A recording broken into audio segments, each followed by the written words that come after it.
자, 오늘 말씀 요한복음 20장 11절에서 18절까지 말씀 보겠습니다. 함께 말씀 읽겠습니다. 요한복음 20장 11절에서 18절입니다. 시작. 마리아는 무덤 밖에 서서 울고 있더니 울면서 구부려 무덤 안을 들여다보니 흰옷 입은 두 천사가 예수의 시체니었던 곳에 하나는 머리편에 하나는 발편에 앉았더라. 천사들이 이르되 여자여 어찌하여 우느냐 이르되 사람들이 내 주님을 옮겨다가 어디 두었는지 내가 알지 못함이니이다. 이 말을 하고 뒤로 돌이켜 예수께서 서 계신 것을 보았으나 예수이신 줄은 알지 못하더라. 예수께서 이르시되 여자여 어찌하여 울며 누구를 찾느냐 하시니 마리아는 그가 동산직인 줄 알고 이르되 주여 당신이 옮겼거든 어디 두었는지 내게 이르소서 그리하면 내가 가져가리이다. 예수께서 마리아여 하시거늘 마리아가 돌이켜 히브리 말로 라보니 하니 이는 선생님이라는 말이라. 예수께서 이르시되 나를 붙들지 말라. 내가 아직 아버지께로 올라가지 아니하였노라.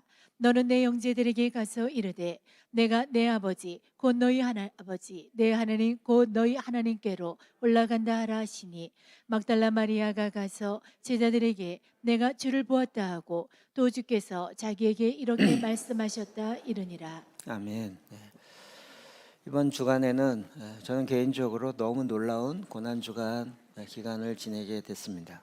여러분 새벽에 카톡에서 새벽 카톡을 넘어서 이제 고난 주간 카톡이 하루 종일 그 시간에 따르는 말씀을 올리고 기도하고 그런 것을 일주일 동안 계속했습니다. 그러면서 저도 시간적으로 이 시간에 이렇게 하셨구나, 이 시간에 이렇게 하셨구나. 그 예수님이 하신 것과 함께 이 흐름을 같이 가니까 마치 성지순례하는 것 같은 그런 마음이 제 안에 듣고 또 그 순간에 또 저는 개인적으로 또 성지순례 많이 갔으니까 지금 어디에 계시는구나 지도가 그려지고 지금 갈보리산에서 그 감란산에서 골짜기를 가서 이렇게 걸어가셨구나 이런 게 이제 머리에 그려지더라고요. 그러면서 갖는 하나님의 좀 특별한 은혜가 있었습니다. 지난 금요일 날도 이야기를 많이 나눴지만 고난 주간에 예수님과 함께 걸어가는 그 고난의 실제 주님과 함께하는 기간이었고 그러면서 이제 십자가를 바라보는 그 관점 자체가 제 안에 제가 굉장히 고민을 많이 했던 부분인데 이거구나라고 딱 잡게 된 한 가지가 있었습니다. 금요일날 살짝 이야기 드렸는데 조금 설명을 잘 못해서 여러분이 조금 어려워했던 것 같아요. 가장 핵심으로 얘기하면 오늘 설교이기도 한데 십자가를 바라보는 관점이 얼마나 아플까, 얼마나 힘드실까 이런 관점이 아니고 그걸 바라보는 관점이 저가 막 기쁨이 넘치는 거예요. 왜 그럴까? 그러다가 계속 말씀을 생각하고 묵상하고 제 안에 새로운 마음이 새로운 관점이 들어온 거죠. 십자가를 바라보면서 얼마나 힘들고 내가 이렇게 죄인인가 막 자책하는 쪽으로 가는 것이 아니라 내 안에 기쁨이 넘치는 거예요. 승리감이 넘치고 그러면서 여러 가지로 묵상하면서 제 안에 그런 생각이 들었습니다. 우리가 1년에 한 번 고난주간을 진행하지만 마치 생일과 같이 1년에 한 번 이런 일을 진행하는데 부모님 생일날로 오셔서 자녀들이 와서 한 번은 그래도 철이 들었구나 이렇게 말 들을 수 있죠. 부모님 저를 낳으실 때 얼마나 힘드셨어요. 저를 기르시면서 얼마나 고생하셨어요. 이 죄인이 정말 그걸 몰랐군요. 이거 한 번은 통해요. 한 번은 통하는데 매번 올 때마다 얼마나 아프셨어요. 얼마나 힘드셨어요. 그러면 여러분의 부모 입장에서 어떻게 하시겠습니까? 그만해. 그만해. 물론 낳고 기르면서 굉장히 많은 힘듦도 있었지만 그거를 알아달라고만 하는 것이 부모의 마음이 아니죠. 어떤 말을 기대할까요? 부모가 어떤 말을 자녀에게 듣기를 기대할까요? 너무 간단하죠. 아버지, 어머니 사랑합니다.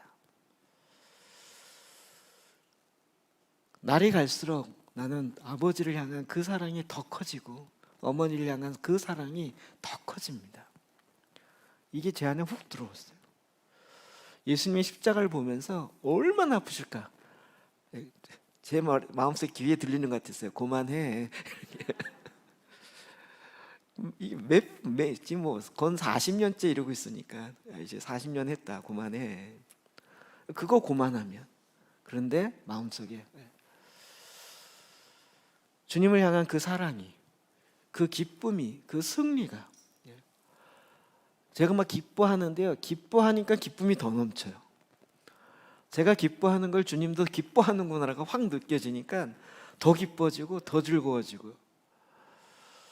주님의 십자가에 박히심과 배반당하심과 여러 가지 그 상황들이 있는데, 그런 모든 상황 속에서도 주님이 나를, 그런 상황 속에서도 나를 구원하고자 하는 하나님의 계획이 있구나. 오늘 오후 예배 때도 이거 더 나눌 건데요, 그러면서 그런 걸 볼 때마다 그럼에도 불구하고 끝까지 사랑하시니 감사합니다.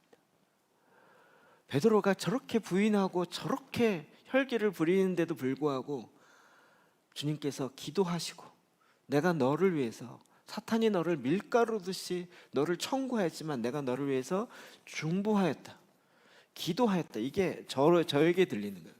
베드로가 꼭 저고요.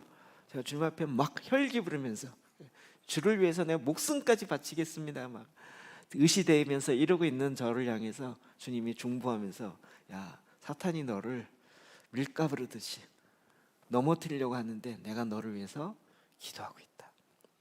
저한테 막 확 오는 거예요. 주님이 나를 위해서 지금도 중보하고 계시고요. 이 십자가가 이번에 처음으로, 다를 때는 몰라도 고난주간만큼은 십자가와 사랑이 연결이 안 됐는데 이제는 그게 사랑으로 보이기 시작합니다. 거기에 놀라운 신비가 있어요. 성경은 이 많은 부분에서 신비라고 이야기하고 있어요. 골로새서 2장 2절 말씀 볼까요? 시작. 이는 그들로 마음의 위안을 받고 사랑 안에서 연합하여 확실한 이의 모든 풍성함과 하나님의 비밀인 그리스도를 깨닫게 하려 함이니. 우리가 성경을 읽으면서 특별히 동방과 서방의 차이점들을 보고 동방에서 봤던 마음으로 읽기 시작했다. 그러면서 성경을 바라보는 관점의 큰 차이점이 하나가 뭐냐면, 성경은 공부해야 될 이해의 대상이 아니라 성경 말씀은 그 자체가 신비다. 예수 그리스도가 신비고요. 하나님의 신비, 여기 비밀이라, 우리나라 성은 다 비밀이라고 했는데 신비인 거예요. 예수, 하나님의 신비인 그리스도를 깨닫게 함이라. 그 신비가 깨달아지는 거예요. 그냥 머리로 이해되는 차원이 아니라 마치 그 사랑이라는 것 자체가, 여러분 어떻게 그게 이 사람을 내 평생의 반려자인지 어떻게 알죠? 찡 하나요? 뒤통수에 망치가 하나 탁 때리나요? 그건 말로 설명이 안 되는 거죠. 근데 앞에도 보면 사랑 안에서 연합하여 확실한 이해의 모든 풍성함과, 이해의 모든 풍성함이 어디서부터 나와요? 사랑 안에서 연합함으로 일어나는 거예요. 예수 그리스도와 연합하는 놀라운 신비가 그리스도에 대한 풍성한 이해를 갖게 해요. 하나님의 비밀인 그리스도를 깨닫는데 내 머리로 깨닫는 것이 아니라 사랑 안에서 연합하여서, 앞에 사랑 안에서가 다 걸리는 거죠. 에베소 4장 4절도 이렇게 얘기합니다. 시작. 그것을 읽으면 내가 그리스도의 비밀을 깨달은 것을 너희가 알 수 있으리라. 아멘. 그리스도의 비밀, 그리스도의 신비를 깨달은 것. 너희가 이 하나님의 말씀을 읽게 될 때 그리스도의 신비를 깨닫게 된다는 거예요. 그러니까 우리가 지금 성경을 내 머리로 이해해 보려고 읽으면 머리만 아프고 이게 뭘까 끊임없는 질문이 오는데, 와, 이게 그리스도의 신비구나. 그 신비에 빛이 비춰지도록 그 마음을 갖고 나와서 읽기 시작하면 그리스도의 신비가 깨달아지기 시작해요. 정말 나와 영원토록 함께 계신다는 게 뭔지. 제가 금요일날 저녁은 약간 제가 미친 것 같았어요. 너무 기뻐갖고 너무 즐거워갖고요. 막 주체할 수 없는 막 이렇게 나오기 시작하는 거예요. 왠지 모르는 당당함이 막 생기는 거예요. 왜냐하면 지금 누가 날 위해서 기도해줘요? 예수님이. 어떨 때 기도해줘요? 내가 잘할 때, 내가 주의를 할 때만이 아니라 예수님을 모른다고 부인하는 그 순간에도 주님은 지금 십자가를 져야 하는 상황인데도 베드로를 향해서 기도하는 게 나를 향해서 기도하는 것으로 딱 느껴지니까요. 넘어져도 괜찮을 것 같아요. 왠지 넘어져도 그냥 팔딱 일어날 것 같고, 넘어지는 것 자체가 전혀 문제되지 않고, 주님 내가 또 넘어졌습니다. 이 죄인 이러지 않아도 되고, 막 뭔가 이렇게 막 뭐 뒤에 무슨 백 생긴 것처럼 든든하게 막 기쁨이 막 넘쳐나기 시작하는 거예요. 교회 다닌 지 40년 만에 처음 있는 일이에요. 그리스도의 비밀을, 그리스도의 신비를 깨닫게 되는 거죠. 고린도서 2장 8절이요. 시작. 이 지혜는 이 세대의 통치자들이 한 사람도 알지 못하였나니 만일 알았더라면 영광의 주를 십자가에 못 박지 아니하였으리라. 너무 재밌죠. 저는 이 부활절 고난주간 보면서 십자가에 못 박혀서 막 저 예수 때문에 우리 제사장과 바리새인들과 서기관들이 지금 힘들어집니다. 막 이래갖고 사람 선동해서 못 박았었어요 그랬는데, 그 못 박히는 걸 통해서 주님은 구원의 역사를 이뤘어요. 이것도 막 새로워 보이는 거예요. 전에는 막 바리새인, 서기관, 주님 막 화 있을진저 얼마나 욕을 하셨어요. 그런데 알고 봤더니 그들도 주님의 십자가의 구원사에게 동참해 줬어요. 십자가에 못 박혀서라 그래가지고 전혀 다른 개념 갖고 이야기했지만 못 박혀서 그래가지고 못 박아서 오히려 하나님의 지혜가 드러나게 해줬어요. 그들의 마음은 전혀 다른 거였지만, 만약 사탄이 그걸 알았다면 예수님이 십자가에 못 박았을까요? 사탄은 머리가 안 좋다니까요. 걔는 머리가 안 좋다니까요. 예수 그리스도 십자가에 못 박혀서 죽이면 된다, 이게 늘 자기의 무기였잖아요.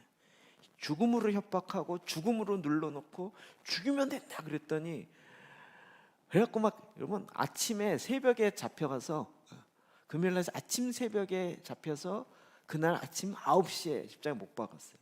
하루에 하루도 아니고 아침 해 뜨면서 일사천리로 재판 끝내고 못 박아버렸어요. 이게 무슨 암살도 아니고, 그것도 뭐 재판의 형식은 다 갖춘다고, 뭐 민사 재판하고 뭐 종교 재판하고 다 걸쳐가면서, 그래갖고 막 부랴부랴 예수 그리스도 십자가에 못 박았는데, 알고 봤더니 거기에 놀라운 하나님의 지혜가 숨겨져 있었어요. 그렇게 못 박은 예수 그리스도를 통하여서 이제 주의 택한 백성들이 다 주님 앞에 올 수 있게 하는 하나님의 지혜가 있었던 거죠. 제식 농담인데요, 사탄이 지금 못 박은 걸 통곡하면서 후회하고 있을 거예요. 죽이지 말았어야 되는데, 예수를 죽이지 말았어야 되는데, 지금 그러지 않을까요? 이 십자가의 지혜는 하나님의 지혜이고 능력인데, 이 세상 사람들은 누구도 이해를 못해요. 지금도 마찬가지고. 정말 이걸 알았다라면 영광의 주를 십자가에 못 박지 아니하였을 거예요. 실제로. 에베소 4장 5절 16절이요. 시작. 누구든지 예수를 하나님의 아들이라 시인하면 하나님이 그 안에 거하시고 그도 하나님 안에 거하느니라. 하나님이 우리를 사랑하시는 사랑을 우리가 알고 믿었노니 하나님은 사랑이시라. 사랑 안에 거하는 자는 하나님 안에 거하고 하나님도 그 안에 거하시느니라. 아멘. 예수를 하나님의 아들이라 시인하면, 입으로 시인하여 마음으로 믿고, 입으로 시인하면 예수는 하나님의 아들이십니다. 이게 뭐 이렇게 어려운가 이럴지 모르지만, 이 놀라운 그 믿음의 비밀을 통해서 그의 안에 하나님이 그의 안에 거하시고 그도 하나님 안에 거하시느니라. 우리가 하나님 안에 어떻게 거하는가? 예수 그리스도를 시인함으로 모든 상황에, 모든 영역에, 모든 시간에 주님을 시인하는 거예요. 그러면 어떻게 돼요? 그 안에 내가 들어가요. 내 안에 그리스도 주님이 또 임하세요. 하나님이 우리를 사랑하시는 사랑을 우리가 알고 믿었노니. 여러분 이게 다 사랑으로 말미암아. 우리 인생의 목적이 뭐라 그랬죠? 주님이 우리 안에 거할 수 있는 집을 짓는 여정이라 그랬죠. 뭘 사역을 얼마나 잘하고 많이 하느냐 이런 어떤 사역적 측면보다도 집 짓는 거, 내 마음의 거처, 성전을 짓는 거 이게 제일 중요하다 그랬죠. 근데 이게 뭘 통해서 돼요? 우리가 예수 그리스도를 시인하는 걸 통해서요. 하나님은 사랑이시라. 하나님은 사랑이시라. 십자가를 교리로 이해하니까 머리가 너무 아픈 거예요. 십자가를 이론으로 이해하려고 하니까 이해도 잘 안 될 뿐더러 아니 그게 뭐야 도대체 이렇게 되는 거예요. 그런데 여러분 사랑으로 이해하면 그나마 조금 이해가 돼요. 부모가 왜 자녀를 향해서 아기를 낳으면서 자기 목숨을 잃을 수도 있는 위험 속에서 왜 낳죠? 왜 아기를 낳아요? 왜 자녀를 낳아요? 사랑하기 때문에. 사랑하기 때문에. 왜 그렇게 양육하면서 막 키우느라고 힘들어 너무 힘든데 안 버리고 왜 그렇게 끝까지 키우죠? 사랑하기 때문에. 사랑이 있기 때문에. 그 사랑의 수고를 아끼지 아니하는 거예요. 이걸 무슨 부모의 사랑, 자녀를 향한 사랑을 무슨 이론을 만들어요? 무슨 신학을 만들겠어요? 말 그대로 사랑 때문인 거예요. 하나님이 우리를 구원하신 건 십자가를 통해서 뭐 다 설명할 수 있지만 한마디로 얘기하면 하나님은 사랑이시요. 우리를 사랑하시기 때문에 그 사랑으로 우리를 다시 살리고 우리를 다시 하기 위해서요. 그러니까 이게 구원의 절기도 다 사랑의 관점으로 확 바뀌어지는 거예요. 성육신은 무엇입니까? 말씀이 육신인데 우리 가운데 이렇게 나타난 바 되었어요. 말 바꾸면 사랑이 우리에게 이렇게 나타났어요. 사랑이 우리 가운데 임하셨어요. 또 십자가는 뭐예요? 사탄이 그 사랑을 끊으려고 그래요. 그 사랑을 죽이려고 그래요. 그런데 예수님께서 부활하셨어요. 이게 뭐죠? 사랑이 이기셔. 그 사랑이 승리하게 하는 거예요. 그래서 부활은요 하나님의 사랑이고 예수 그리스도의 사랑의 승리가 우리 가운데 보여준 놀라운 신비인 거죠. 네. 여러분 사랑이 바로 사랑의 완성이 십자가인 거예요. 요한 1서 볼까요? 1장 2절 시작. 이 생명이 나타내신 바 된지라 이 영원한 생명을 우리가 보았고 증언하여 너희에게 전하노니 이는 아버지와 함께 계시다가 우리에게 나타내신 바 된 이시니라. 생명이 누구죠? 예수님이요. 내가 곧 길이요 진리요 생명이다. 그렇죠? 그러니까 예수님을 넣어서 읽으면 돼요. 이 예수님이 나타나신 바 된지라. 이 영원한 예수님을 우리가 보았고 증언하였고 너에게 전하였다. 이는 아버지와 함께 계셔서 예수님이 우리에게 나타나신 바 된 거죠. 예수님이 또 뭐예요? 사랑이라고요. 사랑이 나타나신 바 되었어요. 우린 사실 사랑이 뭔지 몰랐고 그냥 눈에 보여지는 육체의 인간의 그 사랑에 머물러 있었는데 아가페의 사랑, 영원한 사랑, 완전한 사랑이 우리에게 나타나신 바 되었어요. 그 사랑을 우리가 보았고 그 사랑에 대해서 우리가 증언하고 전하게 되었어요. 예수 안 믿으면 지옥 갑니다를 전하는 것보다 그 하나님의 사랑을 전하게 된 거예요. 그 사랑이 아버지와 함께 계시다가 우리에게 나타나신 바 된 거예요. 십자가를 통하여 나타나신 거죠. 갈라디아서 2장 20절 우리가 잘 아는 말씀이죠. 시작. 내가 그리스도와 함께 십자가에 못 박혔나니 그런즉 이제는 내가 사는 것이 아니요 오직 내 안에 그리스도께서 사시는 것이라. 이제 내가 육체 가운데 사는 것은 나를 사랑하사 나를 위하여 자기 자신을 버리신 하나님의 아들을 믿는 믿음 안에서 사는 것이라. 갈라디아서 2장 20절 말씀 좀 찬양으로도 하고 정말 많이 보았던 말씀인데 이게 오늘 딱 보이는 거예요. 이번에 내 안에 계신 예수 그리스도로 말미암아 산대요. 그러니까 완전 좀 부담되는 거예요. 주님이 내 안에 항상 계시고 그리스도와 함께 산대요. 여러분 제가 여러분과 24시간 붙어서 살면 좋으시겠어요? 일주일만 그렇게 살아볼까요? 계속 일주일만 같이 있으면서 그런 느낌이 드는 거예요. 이게 예수님이 내 안에 거하셔서 24시간 365일 산다고 하니까 이게 왠지 기뻐하기보다는 부담이 되는 거예요. 제 마음에 그런 마음이 있었어요. 그런데 딱 이번에 나를 사랑하사 나를 위하여 자기 자신을 버리신 내 안에 거하셔서 그냥 너 이거 하면 안 돼, 이거 해야 돼, 막 이렇게 어떤 율법적으로 접근해 오시는 그런 예수님이 아니라 마치 사랑하는 부모와 같이 나에게 오셔서 그 사랑으로 우리 안에 영원토록 거하시는 거예요. 갑자기 느낌이 확 달라진다니까요. 진짜 사랑하는 사람 만나는 거예요. 좀 희한해지죠. 저희 아내들 제가 보면서 저희 아내 입장을 보면서 시댁 갔다 왔을 때랑 친정 갔을 때랑 사람이 너무 달라져요.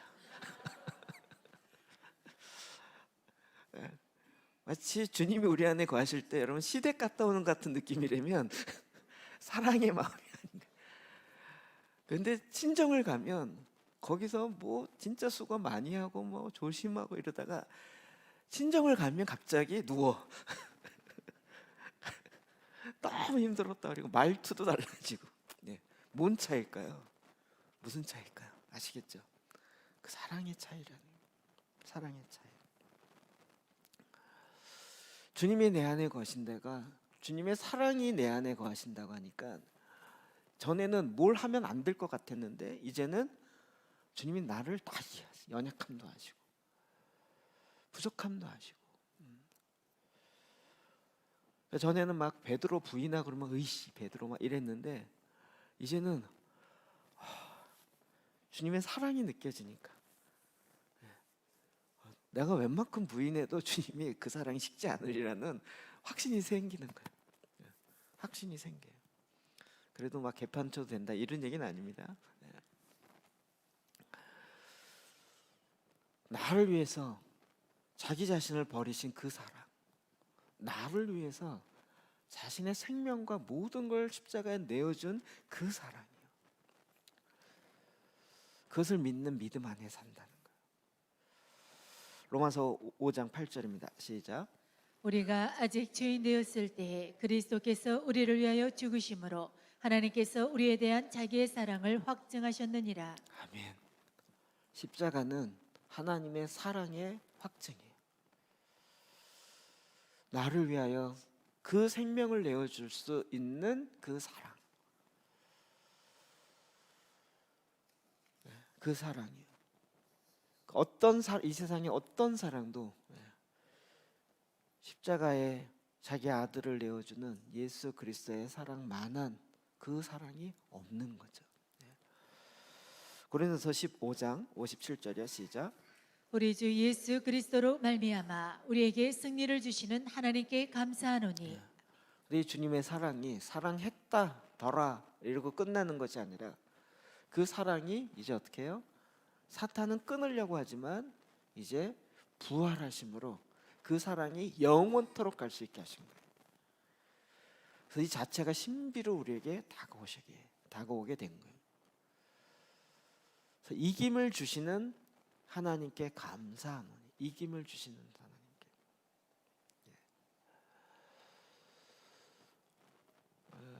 저희 교회 성도들은 좀 다 아는데 우리 진아는요 진짜 특별해요. 오늘 입교한 진아 같은 경우는요. 우리 교회 성도들은 다 우리 진아를 굉장히 특별하게 봐요. 하나님께서 의젓한 것도 있고 뭐 하나님의 그 여러 가지 경험한 것도 많고 그렇지만 그보다 더 특별한 건 그런 가운데서 정말 이렇게 뭐랄까 죄송한 얘기인데요. 우리 김두식 집사님 그렇게 믿음 안 좋았어. 지난만큼 믿음 안 좋았어. 그런데 정말 그 가운데 하나님께 묻고 물은 거에 대해 듣고 이제 그러면서 어찌 보면 어른들도 받지 못한 그런 답들을 본인이 받아서 이야기하고 말하는데 그 말의 고백이 너무 놀라운 거예요. 그렇잖아요. 그냥 아빠를 보고 싶은 마음 여기서 끝나는 것이 아니라 하나님께 묻고 거기에 대해서 하나님이 뭐라고 말씀하시는지 듣고 그것을 내 안에 실제로 살아가요. 그 마음이 여전히 있지만 그러나 승리할 수 있는 거죠. 우리에게 승리를 주신 하나님께 감사할 수가 있는 거죠. 거기까지 나가네요. 너무 대단하지 않아요? 그냥 내 상황 때문에 힘들고 울고 거기서 끝나지 않고요. 계속 주님께 묻고 듣고 그 사랑이 우리에게 승리를 주시는 하나님이 되게 합니다. 여러분 오늘 이 본문에 십자가 이 고난 주간과 관련해서 계속 이 사랑으로 대표되는 한 인물이 있어요. 누구냐면 막달라 마리아입니다. 마태복음 16장 9절에도 이 막달라 마리아를 이렇게 표현하고 있습니다. 같이 읽어볼까요? 시작. 예수께서 안식 후 전날 이른 아침에 살아나신 후 전에 7 귀신을 쫓아내어 주신 막달라 마리에게 먼저 보이시니. 오늘 아침이에요. 부활절 안식 후 첫날 첫 번째 날 안식일이 토요일이잖아요. 그러니까 오늘 아침에 예수님의 무덤에 간 유일한 한 사람 막달라 마리아. 제자들도 아니고 예수님의 어머니 마리아도 아니고 막달라 마리아. 근데 그를 설명하는 단어가 뭐예요? 7 귀신을 쫓아내어 주신 막달라 마리아에게 부활을 제일 첫 번째로 보여주셨어요. 너무 특별한 마리아가 된 거죠. 여러분 막달라 마리아는 우리가 성경 여러 군데서 나옵니다. 누가복음 7장 37, 38절 볼까요? 시작. 그 동네에 죄를 지은 한 여자가 있어 예수께서 바리새인의 집에 앉아 계심을 알고 향유 담은 옥합을 가지고 와서 예수의 뒤로 그 발 곁에 서서 울며 눈물로 그 발을 적시고 자기 머리털로 닦고 그 발에 입 맞추고 향유를 부으니. 그는 7 귀신 들렸다가 주님이 내어 쫓아줬을 뿐만 아니라 7 귀신 들린 상태에서 무슨 일을 했는지 잘 모르겠지만 성경에 보면 특히 그 동네에 죄를 지은 한 여자가 있어서 그리고 막달라 마리아는 굉장히 간음하는 죄도 많이 진 인물로 성경에 설명되어 있어요. 어찌 보면 여인 중에서 가장 비참한 여인이라 그럴까요? 귀신도 들렸고 그의 삶도 완전히 망가졌고 게다가 아주 음란한 삶을 살아가고 있는 그 동네에 진짜 소문난 그런 죄인인 한 여자. 그런데 예수 그리스도를 만남으로 구원받은 여자. 그 눌림과 그 묶임으로부터 부활한 여자. 이미 그 구원을 경험한 여자. 그로부터는 예수님에게 3년을 같이 제자들과 쫓아다녔어요. 3년. 몇 년 전에 수년 전에 막달라 마리아는 영화가 나왔어요.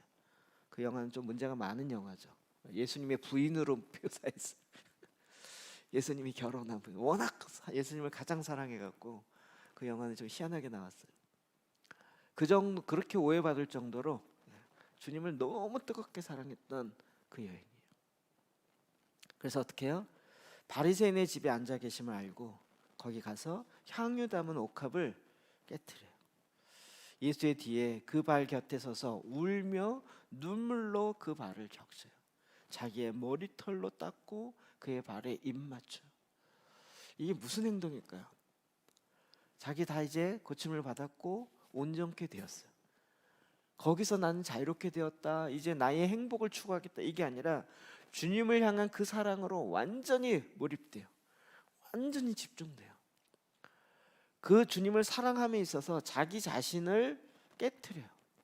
옥합을 깨트리는 건 자기 생애에서 가장 중요한 거잖아요. 자기 자아를 깨트려요. 그리고 그 주님 앞에 자기의 머리털로 그의 발을 입 맞추고 닦아요.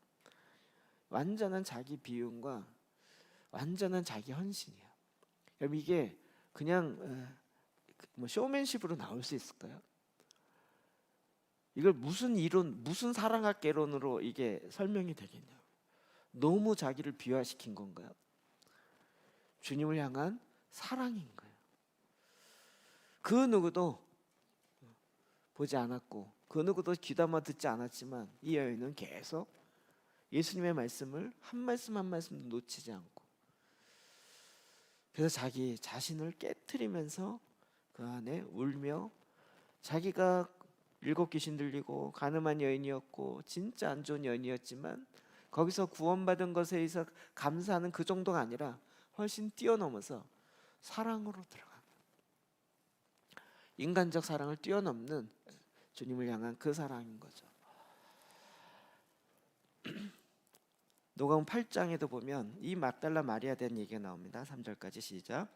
또한 악기를 쫓아내심과 병고침을 받은 어떤 여자들 곧 7귀신이 나간 자 막달라인이라 하는 마리아와 다른 여러 여자가 함께하여 자기들의 소유로 그들을 섬기더라. 예, 계속 나오죠. 7귀신 나간 자 막달라인이라 하는 마리아.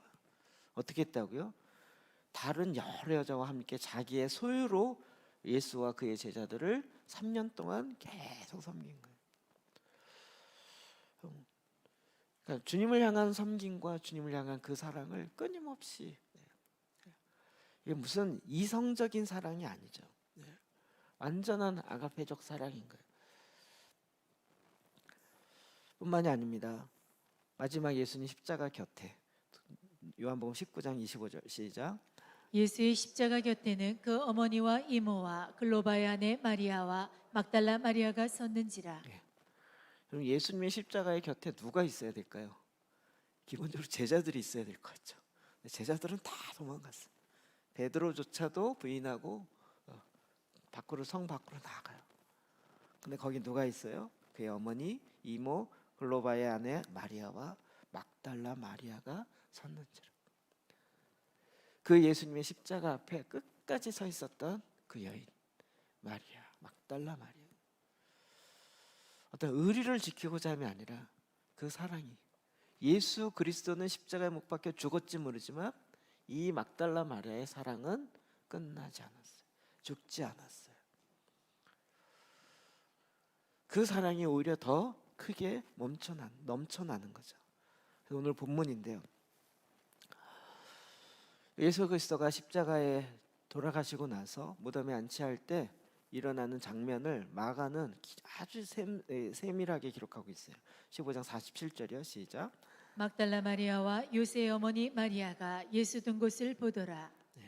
저는 요셉의 어머니인 줄 알고 막 오타 고치려고 그랬어요. 요새의 어머니라고 돼 있더라고요. 예수님의 시신 둔 것을 본 거죠. 왜 봤을까요? 어디다 뒀는지. 그랬는데 희한하게 그 다음날 안식 후 첫날엔 누가 와요? 막달라 마리아만 와요. 와서 보니까 그 돌이 옮겨져 왔어요. 일단은 여인 혼자 이른 새벽에 무덤이 많은 곳에 온다는 게 쉽겠냐고요. 우리 다음 고난 주간에는 내년엔 이거 할 것 같아요. 해 뜨기 전에 여기 산 무덤에 갔다 오기. 여인 혼자씩 무덤 옆에 구멍에다가 뭐 숨겨놓고 그거 찾아오기, 이런 거 하나씩 하자고. 거의 그 수준 아니겠냐고요. 그런데 이걸 뛰어넘을 수 있는 게 뭐였을까요? 사랑이요. 안식일 날 집에 있고 그 안식 후 첫날에 해가 뜨자마자 제일 먼저 달려갔던 여자 혼자 그 무덤으로 향해서 달려갔던 이 여인. 그랬는데 딱 가보니까 어떻게 돼 있어요? 그 무덤 문을 잠그고 있었던 돌이 옮겨졌어요. 그 훅 봤더니 시신이 없어요. 막 달려가서 제자들이 있는 곳에 가서 시신이 없다. 그랬더니 제자들이 뛰어왔죠. 베드로와 요한이 확 뛰어왔어요. 뛰긴 베드로가 먼저 뛰었는데 나중에 도착은 요한이 먼저 했어요. 무덤을 봤더니 시신이 없어요. 그리고 그들은 다시 또 제자들이 있는 곳에 갔어요. 그런데 성경은, 요한의 시각은 그 순간 베드로와 요한을 쫓아가지 않고 막달라 마리아에게 집중해요. 11절 시작. 마리아는 무덤 밖에 서서 울고 있더니 울면서 구부려 무덤 안을 들여다보니 그 앞에 서서 울고 있어요. 무덤 앞에서. 그 울다가 저도 오늘 성경 이게 처음 들어요. 울면서 구부려 무덤 안을 들여다보니. 여기는 그 당시에는 가보시면 알겠지만 무덤이 거기는 이제 석회질이라 보통 문이 있고 그 안에 들어가면 이게 파가지고 시신을 넣거든요. 방처럼 되어 있어요. 울다가 어떻게 했어요? 울면서 구부려서 무덤 안을 들여보는 거예요. 진짜 막 엉엉 울고 눈시울 빨개 갖고 막 눈물 툭툭 떨어지고 막 이렇게 울다가 무덤 안을 다시 구부려서 울면서 막 계속 울면서 쳐다보는 거예요. 이게 뭘까요? 어떤 마음일까요? 그는 향료를 부었지만 또다시 향료를 사고 준비하고, 그런데 지금 시신이 없어진 것으로 인해서 또다시 울면서, 근데 뭔가 기다리고 있어요. 뭔가 베드로와 요한 같이 쫓아가지 않고 그 앞에 무덤 앞에 서서 들여다보는 거예요. 제가 보기엔 뭐가 말씀이 떠오르지 않았을까요? 예수님 하셨던 말씀이. 한참 울다가 뭔가가 훅 지나갔을 것 같아요. 제 생각이에요. 무덤함을 왜 봤을까요? 그 전에도 봤잖아요. 없다는 거 확인했고 베드로와 요한이 또 와가지고 없구나 그러고 확인하고 또 갔잖아요. 그 앞에서 철푸덕 주저앉아서 울다가 뭔가가 휙 떠올랐을 것 같아요. 그리고 무덤함을 울면서 무덤 안을 들여다보는 거예요. 그때 뒤에서 마리아라 소리가 들려. 마리아야. 그 순간 이 마리아가 알아요. 예수구나. 주님이시구나. 부활한다고 말씀하셨던 그분이구나. 사랑은 논리를 뛰어넘어요. 이해가 되지 않는 거였고, 어떻게 죽은 사람이 다시 사냐, 제자들에게 그렇게 얘기해도 안 믿었고 시신 없어졌다 그리고 난리가 나고 있는 상황인데, 그 순간에 마리아만큼은 기다리고 있는, 주님을 기다리는, 그리고 그 무덤을 다시 울면서 쳐다보는. 그때 예수님은 7 귀신 여인에게 부활로 제일 처음으로 나타나셨어요. 그리고 그의 이름을 부활하신 예수님으로 제일 처음으로 그의 이름을 부르신 거예요. 마리아야. 엄청난 놀라운 인류 역사상 가장 핵심적인 사건, 부활이잖아요. 그 부활의 현장에 바로 제일 첫 번째를 썼던 여인 마리아. 무슨 얘기일까요? 가장 사랑했던 여인인 거죠.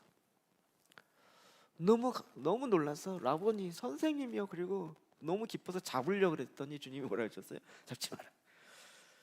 얘기했는데 이 말이 또 너무 기가 막힌 말씀이에요. 17절 시작. 내가 내 아버지 곧 너희 아버지 내 하나님 곧 너희 하나님께로 올라간다 하라 하시니. 곧 올라간다. 여러분, 우리 그냥 올라가시는 건 이렇게 생각하죠. 근데 성경 전반적으로 볼 때 지금 어디로 올라가세요? 하나님 보좌 우편에. 거기서 뭐 하세요? 어떤 신분으로? 온전한 대제사장의 신분으로 거기에서 중보하며 대제사장의 사역을 주님이 매일 하시는 거잖아요. 1년에 한 번씩 하시는 게 아니라.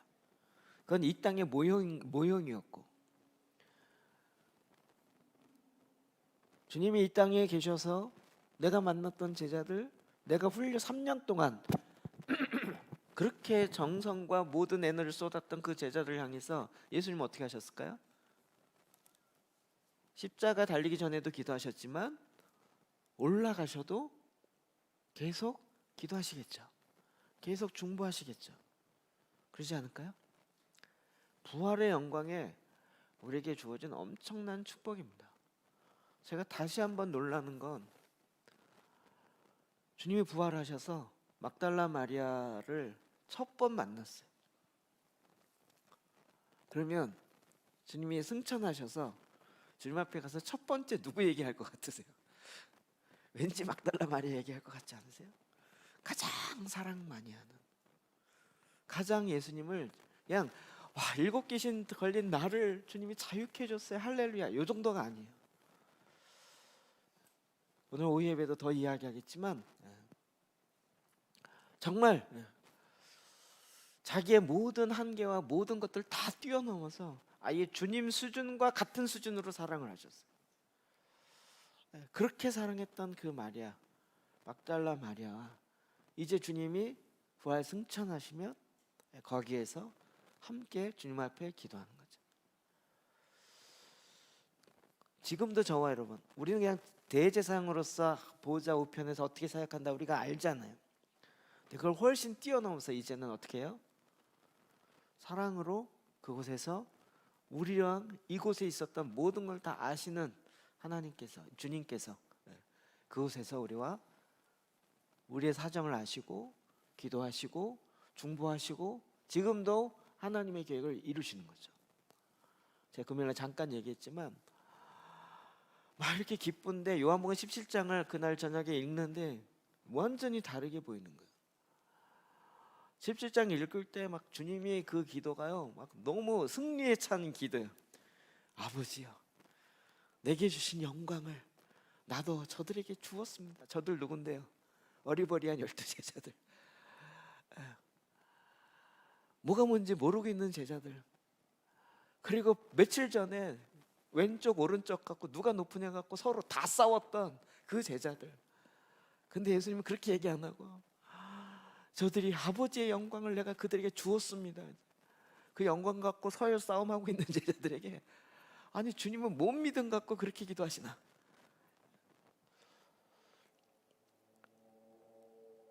그런데 요한복음 17장의 기도문이 저는 너무나도 좋아하지만 그 제자들을 바라보는 주님의 시각 뭐죠? 육으로 알지 않고 영으로 알시는 거예요. 나를 3번 모른다고 부인할 거지만 너는 돌이킨 후에 다시 형제를 굳건하게 세우는 반석이 되는 베드로. 주님은 그걸 이미 보시고 아시고 계속 그걸 위해서 기도하시겠죠. 깜짝 놀랐어요. 갑자기 아담과 둘째 아담, 마지막 아담이 예수님이 같이 느껴진 거예요. 아담은 실패했지만 예수님께서 3년 동안 훈련하고 하셨던 그 제자는 어떻게 돼요? 결국은 한 명 빼고는 다 주님의 말씀 앞에 나가죠. 이 신학적으로 문제 될 수 있어서 얘기 조심스러운데요. 11명의 아담을 새로 만드셨어요, 예수님이. 저는 이렇게 느껴지는 거예요. 아담은 실패했지만 첫 번째 아담은 실패했는데 예수 그리스도께서 오셔서 주님이 마지막 아담이 되셔서 그 아담이 해야 될 역할을 그대로 다 위임하세요. 새 언약으로 위임하시고 보혈의 능력으로 다시 온전케 하시고, 그래서 그 어리버리한 제자들에게 온 땅에 너희가 내 증인이다, 열방을 다스리라, 내가 너와 함께 할 것이다, 이런 어마어마한 이야기를 해가시면서 기도하시면서 그걸 위해 중보해요. 내가 지금 비옵는 것은 너희들만이 위함이 아니라 너희들을 통하여 또다시 믿게 될 다른 사람을 위함이다, 이래가면서 계속 기도. 거기에 누가 들어가요? 나. 여러분 들어가는 거 믿으세요? 아직 예수님 안 믿으세요? 그 주님의 스토리 안에 내가 들었어요. 주님이 날 사랑할 뿐만 아니라 내 모든 것들 다 아시는 주님이 올라가셨어요. 아마 주님이 이 모든 걸 다 아세요. 우리가 주님을 향해서 소자 하나에게 물 한 그릇, 돈 안 들으잖아요. 물 한 그릇 대접한 것까지도 주님은 다 아셔서 얘가 나를 위해서 나와 내 사랑을 알고 이렇게 했다라는 거예요. 이거 막 마음의 기쁨으로 넘쳐. 그래서 우리를 어떻게 해요? 우리를 향한 주님의 사랑이 부어져요. 주님의 모든 것들을 아버지에게 받은 걸 우리에게 다 이야기해요. 그래서 우리가 동역자 되고 우리를 향해서 친구라고 부르시는 거예요. 친구 아이가 이거요. 히브리서 2장 11, 12절 시작. 거룩하게 하시는 이와 거룩하게 함을 입은 자들이 다 한 근원에서 난지라. 그러므로 형제라 부르시기를 부끄러워하지 아니하시고 이르시되 내가 주의 이름을 내 형제들에게 선포하고 내가 주를 교회 중에서 찬송하리라 하셨으며. 아멘. 네. 그럼 이게 감각이야 진짜. 나의 형제라 부르기를 부끄러워하잖아. 저는 1년에 몇 번씩 이제 우리 그 박사님한테 편지를 쓰잖아요. 이메일을 쓰잖아요. 이번에도 코로나와 관련돼서 쓰고 이제 받았잖아요. 그걸 쓰기 전에 앞부분에 저한테 이제 답장으로 주신 게 있어요. 딱 이 표현이에요. 제가 이것만 공개할게요. 딱 첫 번의 인사만. 네. 좀 쑥스러운데. 내가 진심으로 사랑하고 사랑하는 나의 형제 이 목사님에게 이렇게 와 있어요. 여러분 별로 감동 안 되시죠? 내가 진심으로 두 번 반복 사랑하고 사랑하는 나의 형제 패스터 리에게 이렇게 돼 있어요. 그거 딱 이렇게 첫 문장 보면 일단 마음이 녹아요. 쫙.